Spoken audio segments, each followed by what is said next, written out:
Hey everybody, welcome back to another Monday on Pepp Talk. The settings have changed a bit today because I felt like I know you now, so I can actually move you from the front room to my bedroom. Like, it's getting quite personal, so let's come into my, secret space. In this video, I am going to speak about some of the mistakes I've made as an entrepreneur and also as a career girl, because as you know, I started working in luxury fashion before I left to start Pepp Talk. So I'm going to give you a bit of that kind of an understanding of the things that I've done wrong, and I'm sure everyone has made mistakes as well. It's not anything you should be ashamed or embarrassed of. You learn from them, and I have learned so much. Like, there's nothing like trying and failing at something and learning from that. So that's what we're going to speak about today. I should probably start off with my career journey because that's what I did first. So let's go. I would say the first thing that I kind of did wrong, drum roll, it's probably the same thing that a lot of people do, and it is not reading my contract. I never read my contract. I think I skimmed through the first and the second page, signed it, gave one copy back, and kept one copy in my drawer at work for 2.5 years. I never looked through that bad boy, and it was a hefty document. And whenever you put your signature on anything, you should read through it, because you absolutely do not know what you are signing away. You don't know what rights you're signing away. You don't know what kind of permissions you're giving people to you, and that's quite scary. So I would completely recommend taking that bad boy home and giving it, 2 or 3 days to read it through. Speak to the HR manager that's dealing with your case and say, look, how long do I have to sign my contract and give it back to you? So I'll be really honest and say that, yeah, initially I read about 2 or 3 pages, they checked out, so I signed and gave it away. But when I was about to leave the job, that's when I was like, whoa, okay, hold on. I need to know what I am entitled to and what kind of, I knew my notice period was 4 weeks, but I didn't know anything else. So I read through it and I kind of understood what was expected of me in terms of me leaving, and that way it checked out, everything was fine. But it could not have been fine. There could have been serious issues. So I would say the things you should watch out for are shares. If you have shares in the company, you should absolutely know what your contract states in regards to those shares. Or should you kind of pull them out before you leave, or what happens if you leave? Are you going to lose some? And that was an issue I really faced, because I wasn't there long enough to claim my shares, but I did have shares in the company, which I've lost now. Second thing you should be really mindful of is holiday. Where I was working, we kind of were on the financial year calendar, so my holiday days started from April. Other people's days start from January, but mine was from April. And if you work it out roughly, I think it was equal, my holiday was equal to 2 days per month. So if I had worked April, May, June, July, August, let's just use that for example, that would entitle me to 2, 4, 6, 8, 10 holiday days. If I had taken 12 holiday days, that means that my last paycheck would have been short, because they would take out the extra holiday that I wasn't entitled to. Once I knew that I wanted to leave my job, I made sure that I was under the holiday allowance so that I would get paid extra for the days that I had left. Oh my god, if I'm confusing you, I'm so sorry. I'm so sorry, but email me. I'll break it down for you. I'll even give you a call and explain it. Third thing you should be mindful of is your bonus. So again, if your company operates in the financial calendar, typically you'll find that if you're getting a bonus in April. And then sometimes it differs for every company, but it can take a few months for that bonus to be paid out, for you to actually see it in your bank account. What you should be really careful of is handing in your notice during that bonus period. So if I find out I'm getting £500 bonus in April, and then I decide to hand in my notice in June and I haven't actually been paid my bonus, I will not get it now, because I'm leaving. The contract stipulates that I'm no longer eligible, so you don't even have to have left yet. The fact that you've handed in that notice and you've said, hey, I'm only going to be here for 4 weeks, that takes away your right to having that extra money. So read your contract and understand what the company requires from you and what you want from the company. Like, just understand, basically. It's really good to have a very clear understanding of what you are signing, because this is your everything. This little scribble you put on paper, it locks you down to some certain things which you should be very careful of. Okay, another thing I kind of made a mistake on in terms of my career when I used to work in the industry was not speaking up. And as you can imagine, I got my job literally about a month and a half after graduating, and I hadn't had any industry experience. I was really, I wouldn't say shy, but I didn't know, you know, where I stood. And I'd go into these meetings with all these people who were a lot older than me. I was about, how old was I? 21, 22 at the time.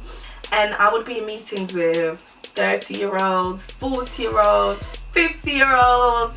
And I was sitting there in my 21-year-old's little clothes and little body and just feeling really, not really confident. You know, I didn't really know like how much I should speak up, or if I didn't understand, should I say, they'd use all these terms and they'd abbreviate. In fashion, they do this a lot, abbreviation. It might happen in every industry actually. Abbreviations, you know, like say someone's name is Sarah Smith, they'll say SS. So when we're going to speak to SS, and they'll use terms like, yes, I'm going to speak to this campaign, and I'm like, speak to the campaign? How do you speak to a campaign?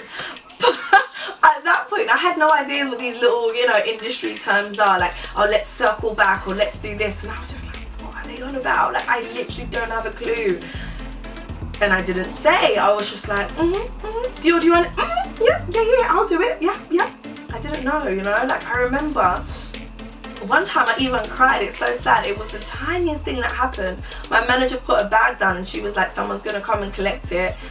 I didn't really understand what she meant. So I was like, yeah, okay.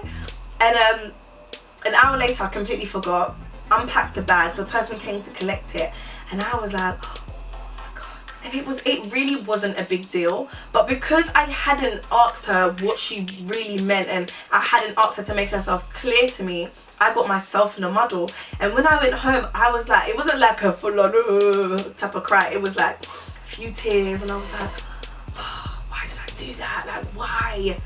And that could have been so avoidable if I had simply said, you know what, can you please repeat yourself, and could you explain that to me properly, and can you like help me understand why who's coming and why they're coming, you know? I didn't assert myself enough. I didn't use my voice enough. Right now I don't really have that problem. I'm speaking to you right now and it's fine.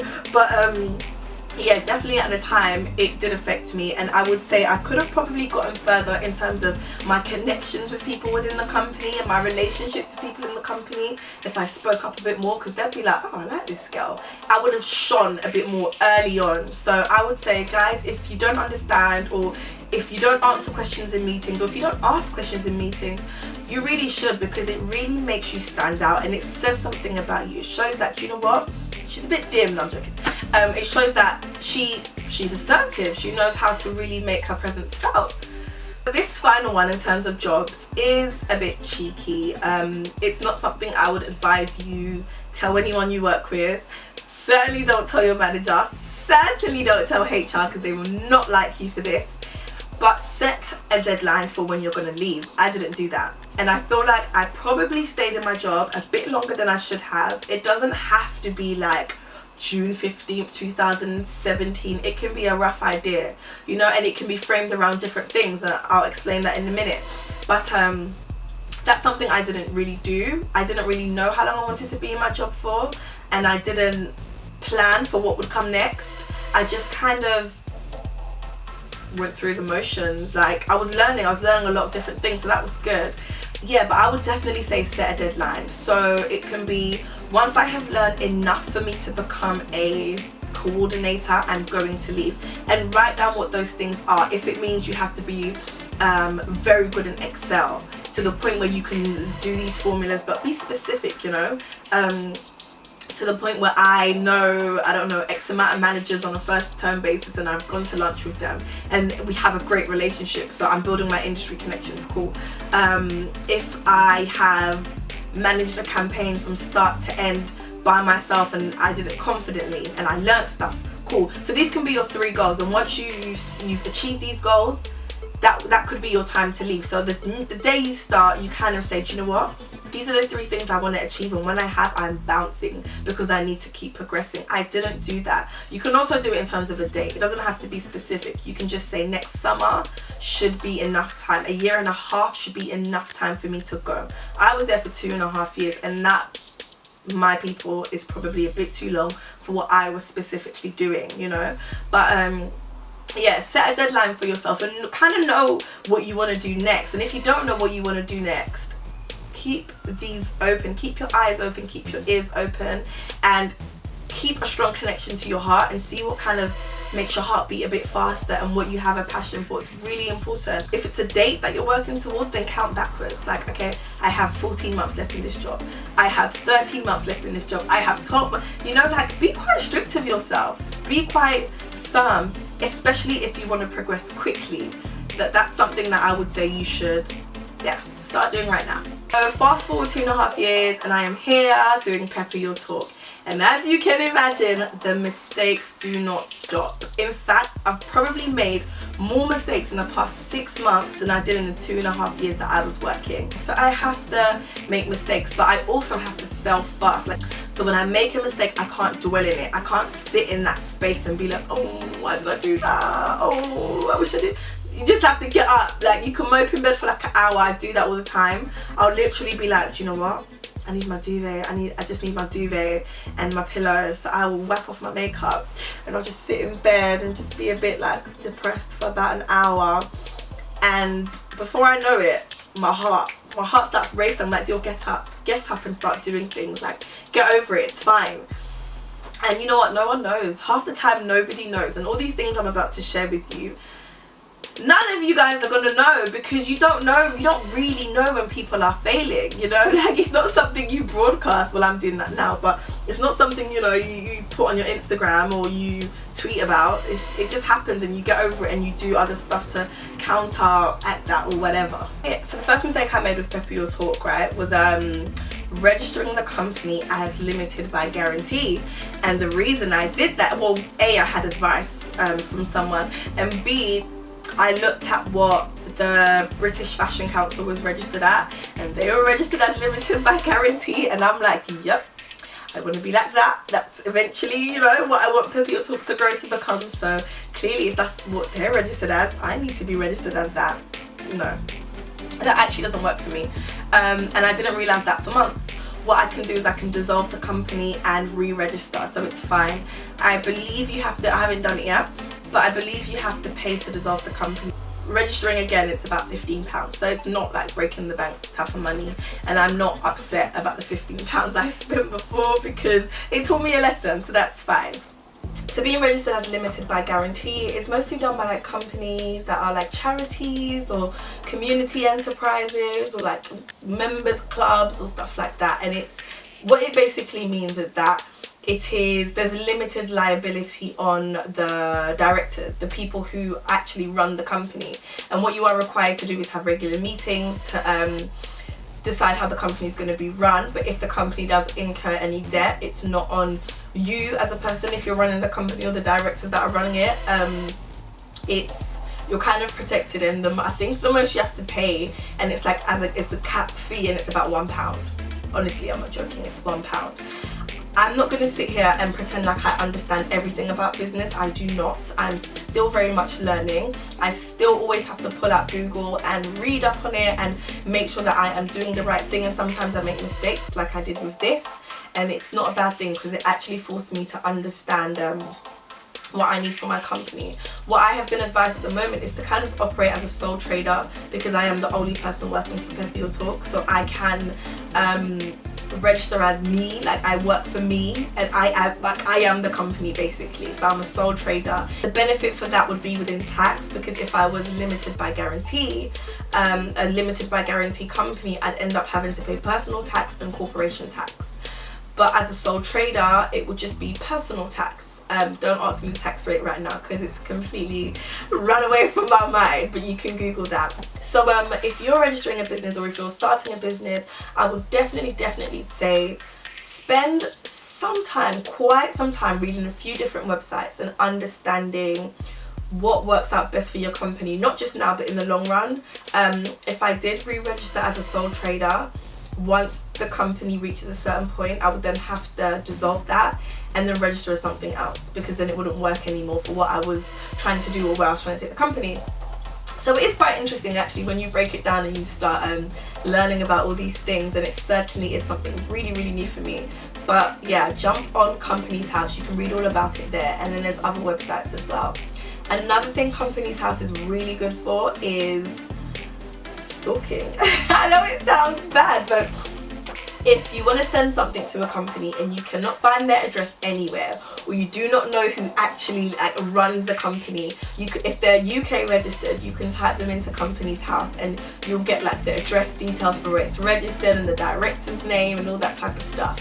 Do not use it for anything but business, guys. I'm not going to encourage that, okay? But it is a good way to kind of find company details. And if you're just curious and you just want to do a bit more research on a company, you want to understand all the background stuff, then Company's House is the place to go for that. So another mistake that was made, and I find this a real big common kind of problem amongst people that are trying to create a web-based platform or just a regular website or whatever, and they're not doing it themselves, they always incur problems with a web designer. You get everything in writing. Absolutely have every little detail of your contract in writing. Do not think this person is my friend, so it's not going to be an issue, or it's fine, I trust them. Don't trust anyone too much when it comes to your business. Have everything in writing, you know, that is what secures you, that is what backs you up. At a point I actually had to visit the Citizens Advice Bureau because I needed advice, and I almost had to seek legal action, but thank God we worked it out without having to go down that route. Like, so when I was on the phone to the Citizens Advice Bureau, the conversations I had had with my web designer would not uphold. Like, you can't say, yeah, but I spoke to him and I said that. How are you going to prove that? You need to have everything in writing. Emails are good, WhatsApp messages are also good, but if you can, honestly, before any work gets done, have a signed contract with every detail. Have everything you need in your contract, because that is ultimately what's going to back you up. Websites can be expensive. Some people spend upwards of £2,000 on their website. It is not a cheap thing, you know. It's not something that you can, it's not money you can afford to lose.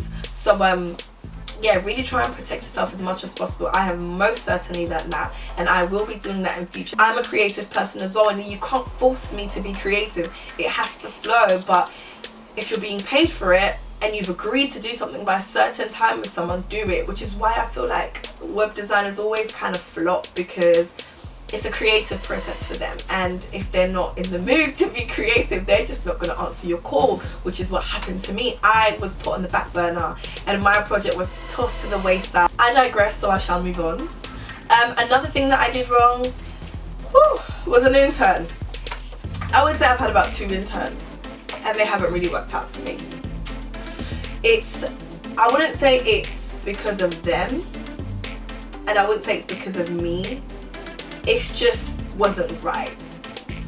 The situation just didn't come together. Like, it wasn't easy, you know. Like, it's hard to control interns, especially as a startup, because you can't really offer them anything that goes cha-ching. So I'm still looking. I still believe that there's someone out there who is right for Pepp Your Talk, who is young and ambitious and as in love with fashion as I am, and just wants it and is going for it and understands what the Pepper vision is. If that is you, holla. If it's not, please don't holla, because I don't have time to waste no more. I just don't have time to waste, and my patience is thin. No, I'm joking, I'm cool. But yeah, if that is you, definitely do get in touch and show me what you would bring. But this is not an advertisement, so let me cut it. That wasn't cool. Okay, so those are my big 6 mistakes that I have kind of made right now. I am not in denial about the fact that there will be more. Mistakes are gonna keep happening, it's life. I actually embrace them because I learn a lot through them. I've learned, but I haven't learned everything about my mistakes. So if you can help me understand a bit more, if you have advice on registering a company, drop it below, because I'm sure someone else is going to want to hear that. If you have advice about interns or contracts or any of that type of stuff, definitely drop it below. Tell me your stories, get in contact, email. I love to hear from you guys. And I'm not just saying it because I want to be like, oh, I'm so open to people and I'm so friendly and I love my readers, not even readers, subscribers. I want suggestions for videos, guys. Like, obviously I always say it has to come from here, the big red, from my heart, but if you guys have anything that you feel would be interesting, holla, just tell me, because that'd be cool. It's done. I've spoken about the bad things. I can speak to you about the Pepp Your Talk event. Yay, I have a date and I'm going to tell you today because it's all confirmed. It's June 15th. So this event is called Pepp Your Talk presents the Stylists. So what my kind of objective is, every couple of months I will introduce you guys to different aspects of the fashion industry. The stylist is obvious, it's clear, it's about stylists, but it's about different types of styling in the industry, which is quite fun. Alexis Knox, who is a fabulous stylist, London based, has confirmed she is going to be on the panel. Another beautiful girl, Albana, who works in Harvey Nicks, she's a stylist for Harvey Nichols, is going to be on the panel as well, so that's fantastic. And even if you're not interested in style, if you want to do PR, or if you are, I don't know, a writer, or if you work in wholesale, still come, because it's all about the contacts and it's all about learning. Learn everything, learn about every area, be indispensable, you know, be one of them people that you can hold a conversation about anything because you know about everything. So come down, tickets are online. You can find us on Eventbrite. Type Pepp Your Talk on Eventbrite, or the link is on the Instagram and I'll put the link below as well. I cannot wait to see you guys there. Literally, I am going to be mingling like hell because all you fabulous people who comment and all that fun stuff, I want to meet you. I want to see you face to face. I did say there'll be free tickets for the people that had commented on the first, I think it was 4 videos, and I'm going to put your names below as well. I don't know your real name, I just know your YouTube names, so that will be that will be down there. But thank you for watching again. I hope you like the bedroom, the boudoir. Maybe I'll show you the bed next time. Let's see how cozy we get in the comments. But love you guys. Mwah. Link below for tickets. See you on the 15th. And that's all. Bye.